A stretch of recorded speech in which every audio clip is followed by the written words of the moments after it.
Hi guys, welcome back to the Mina Does Art Stuff YouTube channel. My name is Mina and we do art stuff. So I'm here for part 3 of my Turner Artist watercolour palette, I guess sort of mini series. It wasn't really intended to be that, but that's what it seems to have turned into. So that's okay. But what I want to do today is I want to do a little painting, trying out these watercolours. This is my first time painting with them, so we'll get like an honest sort of feel for how they work. And yeah, so I'm just going to go through my setup. I have my paper taped down to my table already. This is Canson Moulin de Roy paper, which I showed in the swatching video. Canson Moulin de Roy, 100% cotton, cold pressed, 300 GSM, £140. And yeah, this is the A4 size. So I just have that taped to my table. Just want to make sure everything is in frame. Let me just adjust that a little bit. There we go. Now the whole page is in frame. And so yeah, I've just taped that down to my table with some masking tape. I'm not entirely sure if I'm planning on doing like a background colour or not, so I've just taped off a nice little border in case I did decide to do that. We'll see where this goes. I have an inspiration picture on my phone that I'm going to occasionally use as like a reference idea.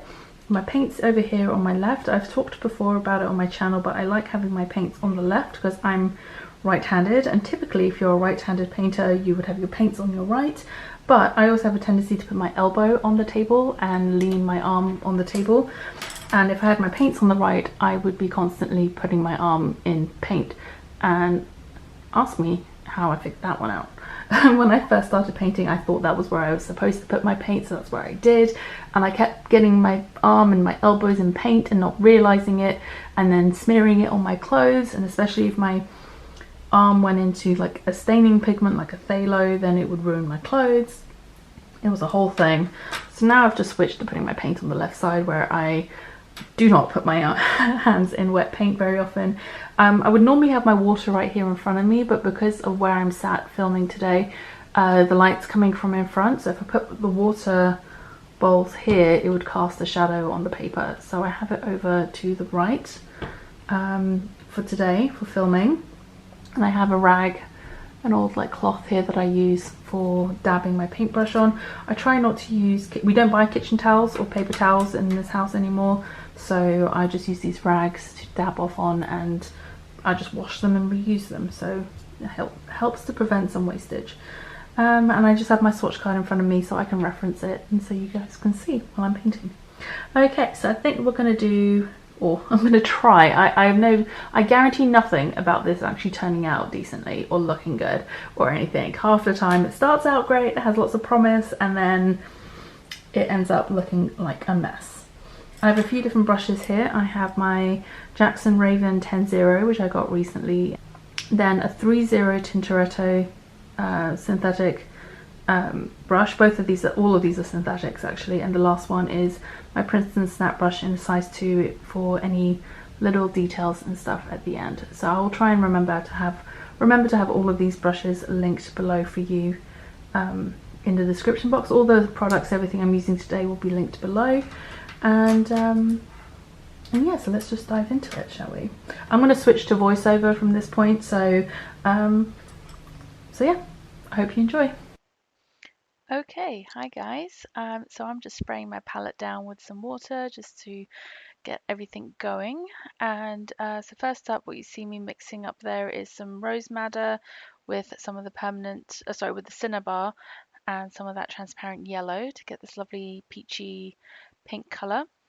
And I've started by painting what was supposed to be a really light abstract peony, and I really love how this turned out initially.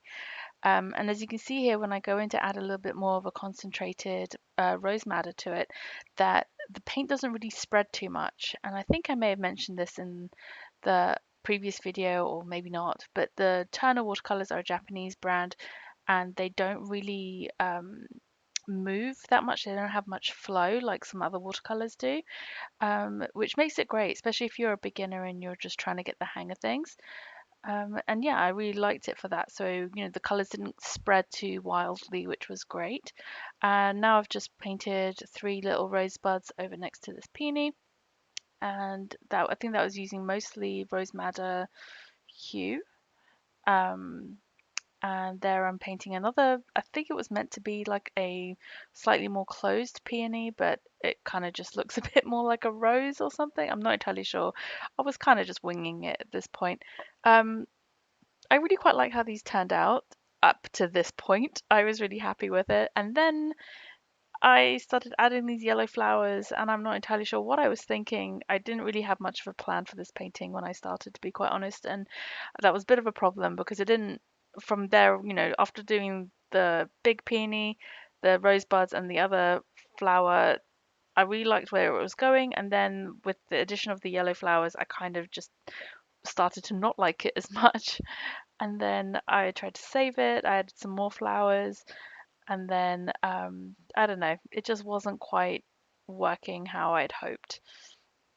Um, but I kept going, tried to see what I could do with it, and added some of the just sort of made up these flowers. I'm not even sure what they're supposed to be. They don't look like any flowers I'm aware of. Um, just sort of making things up as I was going along, just trying to fill in some space.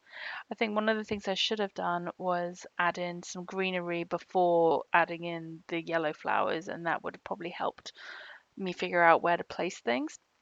But I decided to go add in the greenery now, and then my battery died and I didn't realize.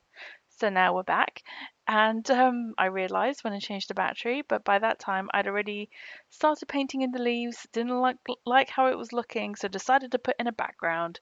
And as soon as I did that, I hated it.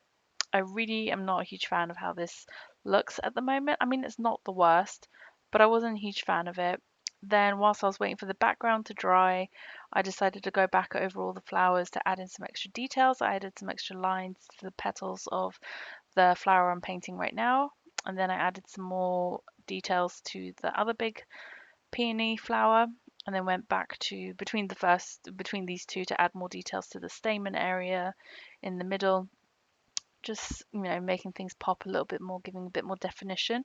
Watercolors always dry lighter, so it's always good to go back and add some definition if you need to.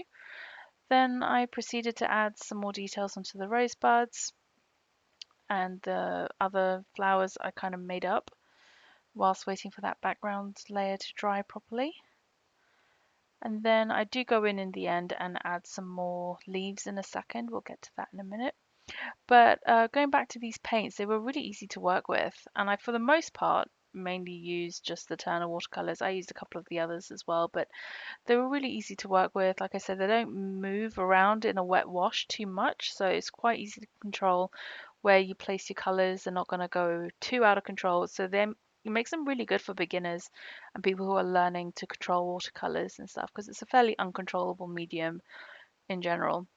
So there I'm playing with, I'm trying to create quite a dark green. So I took an olive green and I mixed it with a bit of Moonglow, and it created a really, really dark, almost brown green. And then, but on top of this lighter green background, it really shows up like a nice green color for the leaves.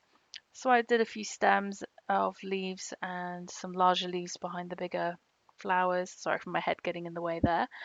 And yeah, just trying to fill in some of these spaces with some more greenery to add more definition. Um, I mean, by this point, I was already unhappy with how this was turning out.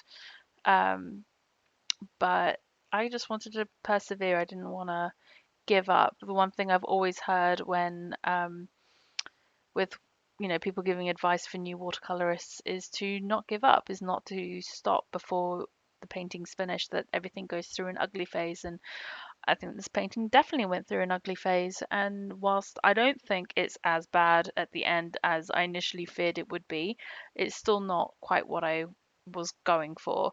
But I'm not entirely unhappy with the end result. I mean, it's not perfect, it's not what I wanted, but I think I managed to save it somewhat from becoming a complete disaster.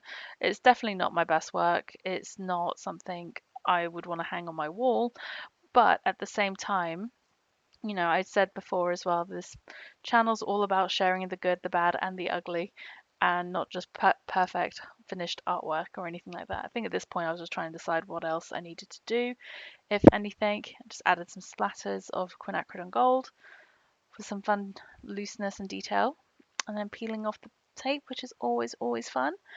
And yeah, and then I forgot to add in some details for the leaves. I was going to go back in and add some vein details for the leaves, like veining. I do that in a second now that I've taken the tape off. Um, and yeah, so I quite like these watercolors. They were easy to work with. They were great. They handled great. They mixed well. No real issues with them, or at least with the colors that I used. And I'll definitely be playing around with these a lot more.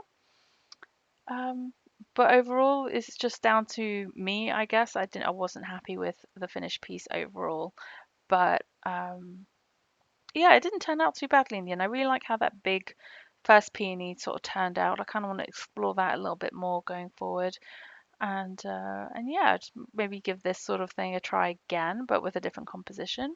Anyway, thank you for joining me today. I hope you enjoyed this video, and I will see you guys again next time. Bye.